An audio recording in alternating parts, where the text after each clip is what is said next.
Assalamualaikum semua, terima kasih buat kalian yang sudah klik video ini dan selamat datang di YouTube channel aku.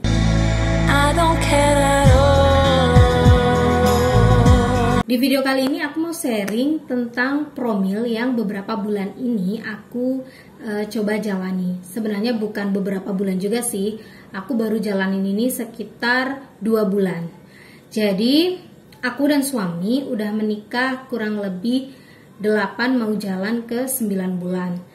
Dan selama itu kita berdua udah coba program hamil dari yang ke dokter, terus obat-obat herbal, bukan obat herbal ya, tapi jamu-jamuan gitu. Terus juga udah pijat. Kalau orang Jawa itu ada istilah benerin posisi rahim. Aku juga nggak tahu sih sebenarnya itu kayak ngaruh atau enggak, cuma karena aku nurutin apa kata orang tua aja. Kebetulan makku tuh ya orang yang Jawa banget, jadi mamaku tuh pengen aku benerin perut. Total aku udah benerin posisi rahim, pijat di perut itu kurang lebih 4 kali dan semuanya belum berhasil alias zong ya. Kemudian aku juga udah nyoba yang namanya minum air rebusan, bukan air rebusan, air cucian beras. Itu juga udah aku minum. Air cucian beras dicampur dengan apa itu namanya, aku lupa ya. Itu loh, kayak kunyit, bukan kunyit, satunya lagi. Kok lupa aku namanya ya, temulawak kah? Lupa aku namanya apa. Pokoknya dia warnanya juga kuning tapi bukan kunyit. Dan itu rasanya gak enak banget. Jadi waktu pulang kampung kemarin sama mama aku tuh dibikinin itu karena pas aku pijet benerin perut sama mbah dukun pijetnya itu disaranin buat bikin itu. Tapi masih zong ya, belum dapat hasil. Ke dokter juga udah. Jadi waktu itu aku udah pernah cek dan menurut dokter katanya sih rahimku nggak apa-apa. Tapi karena aku punya masalah erosi serviks, jadi aku sempat berpikir kayaknya gara-gara erosi serviks ini makanya aku nggak bisa hamil-hamil. Di videoku yang aku cerita kalau aku kena erosi serviks itu lumayan banyak yang komen, dan rata-rata di situ mereka juga sharing kalau katanya kalau kita punya erosi serviks itu akan susah kalau mau hamil. Jadi setelah aku baca komen-komen di videoku yang itu, akhirnya aku kayak pasrah dan berhenti, udah nggak mau coba-coba promil apapun lagi. Udah kayak ya udahlah gitu, karena udah menyadari kan kayaknya karena erosi serviks ini makanya aku nggak bisa hamil. Jadi rencanaku saat itu adalah setelah selesai mengurus BPJS, setelah mens, aku akan ke dokter buat melanjutkan pengobatan erosi serviksku dulu. Kemudian singkat cerita, di akhir bulan Agustus sekitar tanggal 22-an gitu, aku dan suami mulai kos sendiri. Jadi kita hidup berdua, sebelumnya kan tinggal sama mertua. Nah di situ aku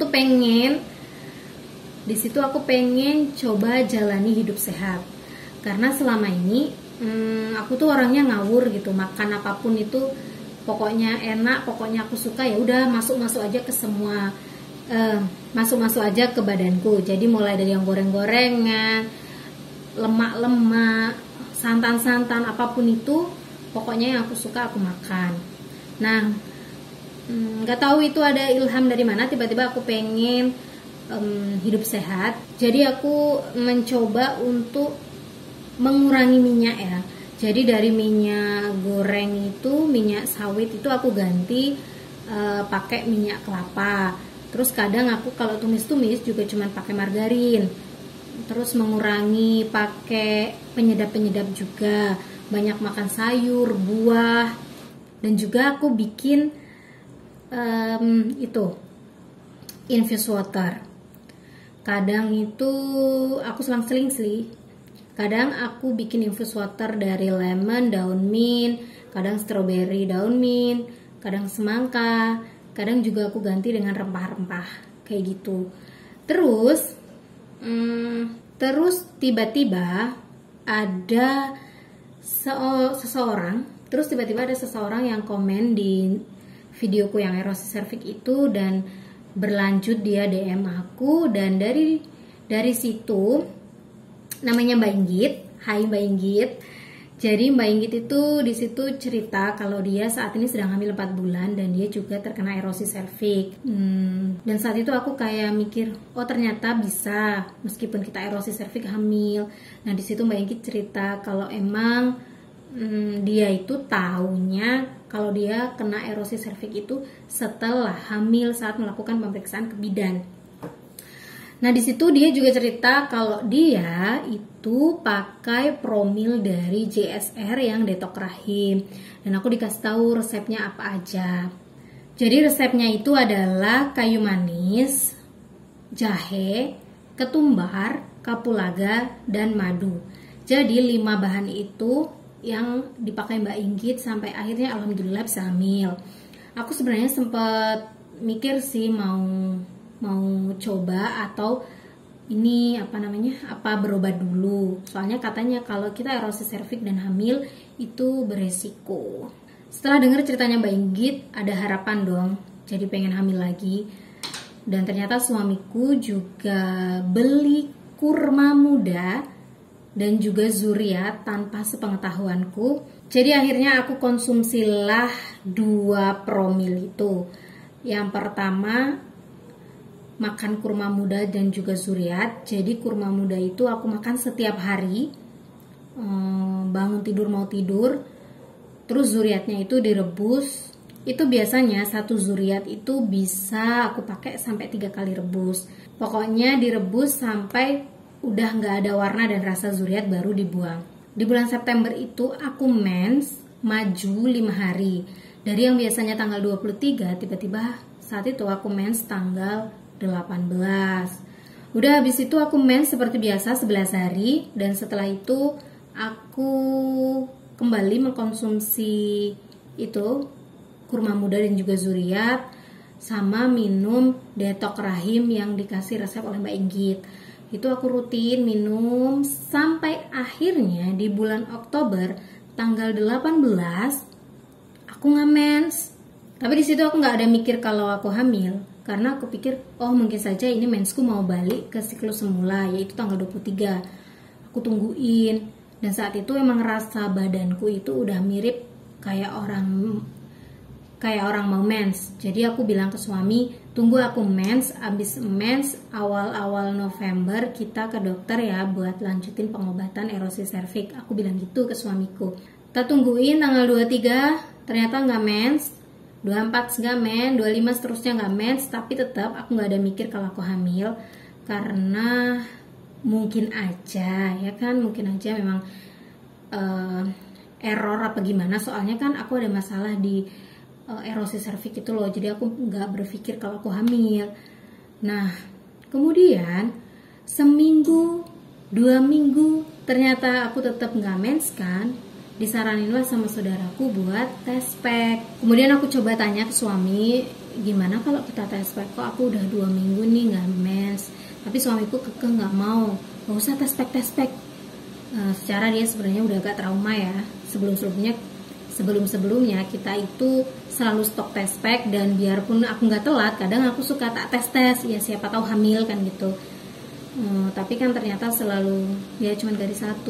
Jadi mungkin suamiku tuh agak-agak trauma gitu kalau hasilnya nanti negatif, atau mungkin dia malas kecewa. Akhirnya dia tuh kayak nggak mengizinkan buat tes pack. Dia mau udah tunggu aja dah sampai awal November. Tapi yang namanya aku udah gatel pengen banget tes kan. Akhirnya aku di belakang suamiku minta tolong saudara buat dibeliin tes pack yang murah-murah aja itu. Dan paginya saat setelah selesai sholat subuh, suamiku masih tidur, jadi aku bangun duluan. Aku sembunyi-sembunyi aku tes pack. Tahu kan kalian tes pack yang mereknya One Med itu kan murah ya, 3.000 ya itu. Dan ini hasil tes pack yang sembunyi-sembunyi ini, kelihatan gak sih? Gak kelihatan ya garis yang kedua ya, samar. Jadi waktu aku celupin ini tuh aku celupin ke urin itu emang samar, bahkan lebih samar dari ini. Jadi aku udah mikir, enggak deh, beneran aku nggak hamil.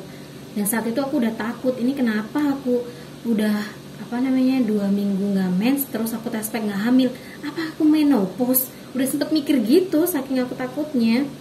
Tapi ternyata pas ini tak taruh ke kemasannya lagi, terus saat tinggal sholat, abis sholat aku cek lagi, garis merahnya ini makin kelihatan, tuh kan? Udah dong heboh. Akhirnya aku bangunin suami, terus tak kasih tahu kalau aku barusan tes pack dan juga hasilnya positif. Awalnya suamiku nggak percaya karena secara matanya dia itu masih melek setengah, jadi dia antara sadar nggak sadar masih ngumpulin nyawa. Terus setelah setelah dia benar-benar bangun dan dilihat kalau itu emang positif, akhirnya dia berangkatlah ke apotik untuk beli tes pack merek lain. Katanya kan kalau kita mau tes kita beneran hamil atau enggak, kita harus tes minimal dengan 3 merek yang berbeda. Nah, akhirnya aku beli merek lagi sensitif dan juga G2 ya. Dan dua-duanya garis 2. Ini dia tes pack yang selanjutnya. Tuh, garis 2. Udah habis itu seneng banget dong karena tahu udah hamil. Jadi rasanya kayak percaya nggak percaya. Ya Allah, ini beneran hamil atau enggak gitu. Soalnya aku belum periksa ke dokter gitu loh, belum cek langsung ke dokter karena saat ini kan masih corona. Jadi kemarin pas aku hubungin kliniknya, aku dapet jadwalnya hari Kamis. Video ini dibuat tanggal 4, jadi besok aku baru ke dokter. Jadi nanti aku akan bikin video lagi update tentang kondisi erosi serviku plus dengan kehamilanku. Kira-kira gimana, apakah mempengaruhi atau enggak, jadi nanti aku bakalan update lagi. Oke, itu tadi sharingku tentang program hamil yang aku jalani. Aku nggak tahu ini bener atau enggak program yang aku jalanin, tapi buat kalian yang saat ini sedang berjuang untuk hamil, para pejuang garis 2, kalian boleh coba program yang aku jalani, yaitu hidup sehat, banyak makan sayur, buah, kurangi minyak, minum infus water, minum detok rahim, makan kurma muda dan juga suriat, serta jangan stres. Itu yang nomor 1 soalnya ya. Karena jujur aja, di 2 bulan terakhir ini aku itu udah di tahap yang pasrah, udah nggak ada mikir pengen hamil lagi, udah ya emang bener-bener udah memasrahkan sama Allah ya, karena kan sebelum-sebelumnya udah berusaha kayak gitu. Jadi buat kalian semua yang saat ini sedang berjuang buat hamil, jangan menyerah dan silakan dicoba program hamil yang aku jalani. Siapa tahu kalian berhasil juga. Oke, sampai di sini dulu videonya. Kalau kalian suka dengan video ini, jangan lupa tekan tombol like, komen, dan juga subscribe. Wassalamualaikum, bye. Lost my time, my life is gone.